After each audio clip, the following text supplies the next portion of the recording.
আজকে হচ্ছে ভেটকি মাছের তরকারি।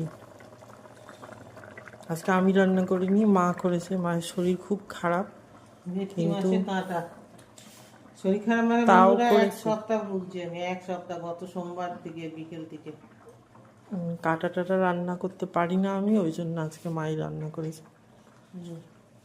ও আর একা রান্না করে একা ভিডিও করবে, মাছের কাটা আর এদিকে ঝোল ফুটছে। কোনো ভিডিওই আপনাদের সাথে শেয়ার করা হয়নি, জানেন তো।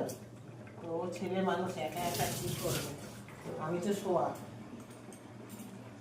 এই আজকে রান্না হচ্ছে ভেটকি মাছের কাটা, আর ওই দিন হচ্ছে পালং শাক আলু দিয়ে একটু ঝোলা ঝোলা। এখানে পালং শাকের তরকারি আর ভাত, আর কালকের মাছের তরকারি এখনো রয়েছে।